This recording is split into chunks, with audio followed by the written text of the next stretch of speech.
Monstertech does not make joysticks, but they've made our experience using joysticks better by making a solid way to mount them. And Monstertech does not make motion systems, but they make it possible for us to get more immersion by making solid, modular platforms that don't bend. And of course, Monstertech does not make any chairs that include immersion-improving haptic systems. Actually, that one's false, because now they do exactly that. Hello YouTubers, this is the noobifier. I have and continue to be on a lifelong quest to find the best gear and best experience value. Joysticks, controllers, head and eye tracking, voice control, and more lately, a very deep dive into haptics in motion. It's become clear that we get an even better immersion experience when you combine types, so 1 + 1 can actually result in feeling 5. I try to test everything from the newest super entry budget to the super boutique parts. This actually gives the channel some unique perspective because here you're not going to get facts based on what I've heard from some manufacturer, some other reviewer, or a third party. We offer opinions based on fact and comparison that we observe, and I said we because I usually invite a group of friends to test and provide their feedback as well. Moving on, we're talking about 2 new products from Monstertech in one review. The Monstertech installed Metahaptics can be added to any Monstertech seat upon order, and the new officially licensed Drake Industries chair. I'm going to quickly cover why Monstertech started to make their own chairs and the features of this new Drake chair, and then I'm going to cover those innovations that are including the Metahaptics. So please jump ahead if you don't care about the Drake stuff and only are interested in the haptics. Reviewing a chair is super easy. Normally a chair only has to support you and it should be comfortable. Comfort needs to be for the duration that you're in the chair, and ideally you'd like to leave the chair feeling good or better than when you got into it. And if your current chair doesn't do this for you, please go get a new chair. The quick history is that Monstertech began with desk mounts, and then the natural progression was to expand. Chair with mount V1 and its updated V2 are still available. Your overall experience was dependent on the quality of the chair though. So Monstertech considered that there should be no need for you to buy a V2 chair mount if the chair itself was built internally with hard points which are needed to attach the controllers left, right, and even on the middle. They evolved and saw this opportunity to address this with their own design and line of chairs. Their chair base has a solid piece of hardwood in it that's pre-drilled with metal inserts for adding mounts. And as I said, the chairs also have a provision for center mount for middle mounting joysticks with a chunk of the chair removed to get the correct ergonomics. You can add or subtract armrests, wheel brakes, and a piston lock. When the wheels and pistons are locked, the chair is an ideal place to use pedals from. With the casters and shock locked, you can push aggressively without twisting or rolling away. In essence, your chair becomes a mini sim pit that can convert back to being a standard chair.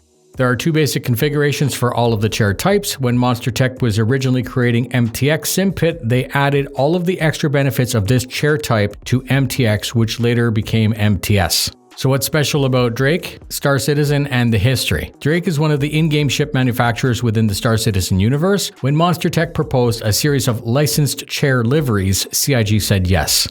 The first series was Envil, RSI, and Mirai, and today we have the 4th, which is Drake. Drake has some nefarious associations and is favored by pirates for their ease of maintenance and longevity. Drake pilots are often found scavenging parts from other ships that may be badly damaged. Drake pilots are known for welding, gluing, taping, strapping, and even stitching patches to keep things running. CIG and Monstertech took this unique lore to apply it to a new design and a new unique chair for us. The Drake chair, despite being completely brand new, has extra patches sewn onto it. The stitching is Drake red on an olive green Cordura material.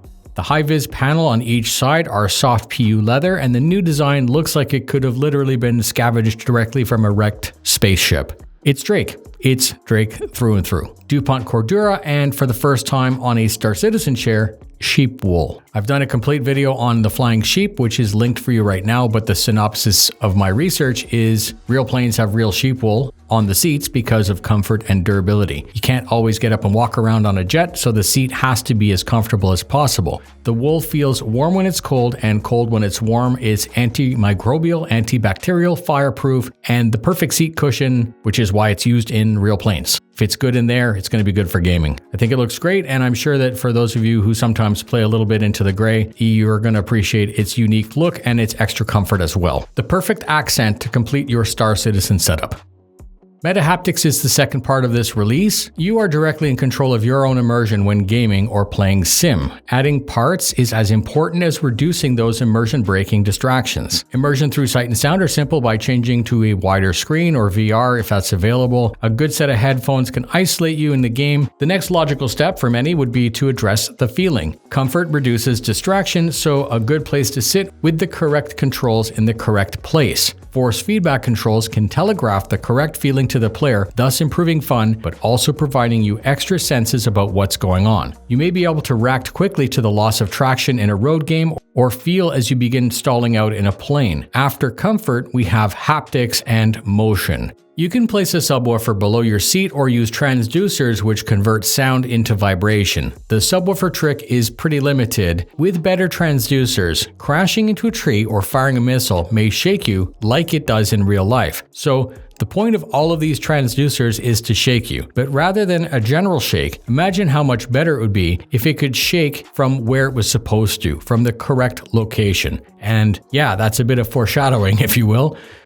So we come to the current top end of gaming, which is about motion. Motion is obvious, and motion is about fooling your inner ear into thinking that you're actually doing the thing that you're simulating. When you add more of these things together into one experience, you are better immersed. You are able to have more fun, and after you've become used to what these inputs feel like, you will actually gain a competitive advantage. Monstertech wanted to fill a void in the market by offering a cost-effective immersive solution by having their seat builders install the Sens Haptic branded system. From the outside, you would never see that the system has been installed unless you looked underneath. There are two wires, one for the back and one for the seat base. These connect to a control module that has Velcro, or you can attach it the way I did by carefully screwing it into the lower side of the wooden base. My chair gets bounced around a lot with a bunch of motion, so I took the extra precaution by using small screws. You can think of the Monstertech Metahaptic system as a very defined and very localized set of transducers. Localized because there are 8 powerful individual zones, 4 placed in the seat cushion and 4 placed in the seat back. The system knows where these are and therefore is able to be a lot more than just a seat shaker. In driving sims, I now have engine vibration feedback set to the seat bottom and up and down shifts hit my lower back. In flight sims, I can feel when both left and right landing gears lock into position on the underside of each of my legs. If I'm approaching a stall speed or navigating turbulence, I can feel these in the seat, and if I'm not happy with the basic default tuning out of the box, I'm totally free to adjust it to how and where all of these feelings should be coming from. When my wheels lift off the runway, I feel the change from tires rolling on the runway to just engine vibration. The engine vibration rate changes with how much power I'm asking and how quickly the turbines are spinning. I really don't want or feel that I need to explore every single use case in this video because we would be here all day. It has obvious benefits for driving and flight sim, but what about sci-fi? Imagine playing Mech Warrior and being able to feel your 50-ton mech walking with left or right footsteps crashing the left and right side of your seat. Imagine being able to feel incoming rounds impacting on your mech in the left or right side of your seat back. Now imagine using multi-zone haptic systems and how that would improve immersion when playing Starcitizen. Flying with feeling the engines vibrate the ship or the hull shaking when firing cannons. Landings and takeoffs when flying or driving a buggy across a planet or moon. All of these translate directly into your seat and further seal in your immersion. Since Oliver first started talking about adding haptics to a seat like this, I never thought it was a bad idea. Quite the opposite actually, as I know how important the effects and haptics are. There are two ways which the haptic engine can operate, and these are by sound and through telemetry. These are each their own software, and whenever you're in a game that can support and use telemetry, you should choose that over the sound. Not all games support telemetry because the game needs to have an active data stream for the haptics to be able to process. These games are normally driving sims, flying sims, which are refined, matured, and released. Sound is universal and will work with any game because all it's doing is processing the audio through the zones in the chair. If you're watching a movie with headphones, you can actually try activating the haptics in the chair to get a little bit more out of it. In Starcitizen, using the audio through the MTS Cockpit app is the easiest to set up and where most of you would operate until they add telemetry. And when they do this, trust me, there's going to be another video to announce that new feature. If you play other sim titles, you may want to test to see if the telemetry version of the software is supported. The options in telemetry are a little bit different, and you have more control over what inputs trigger what haptic zones. In this use case, the game can individually manage all of the 8 areas individually, and within the software you're able to set the intensity and location of each type of action.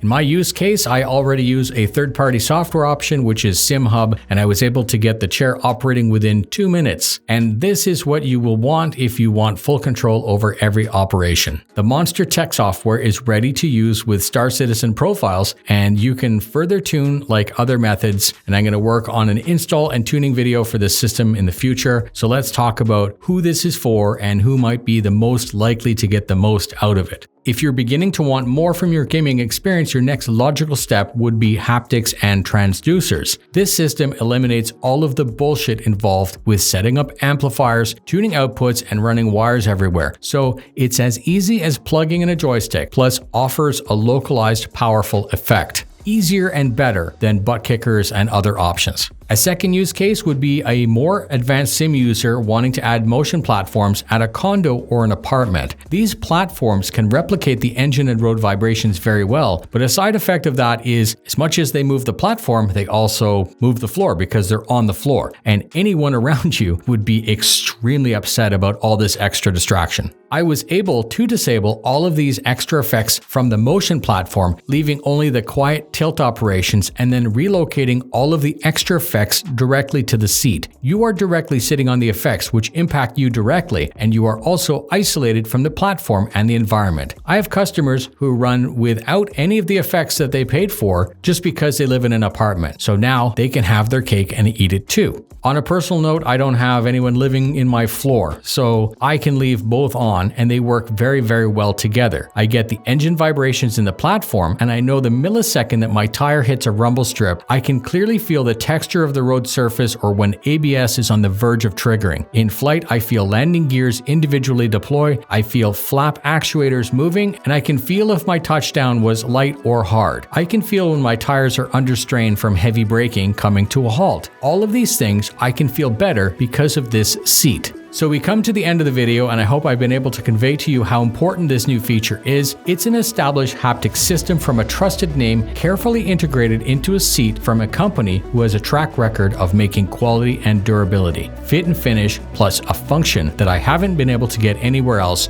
Thank you very much for spending your time with me. There is a promo code where you can get a discount. Monstertech is always easy to review because they've already done most of the testing during the development. The user experience is done such that you shouldn't have any questions. When you do, there is a live Discord where people such as myself are ready to help. Thank you very much for spending your time with me. Fly vibrated, fly haptically enhanced. Right?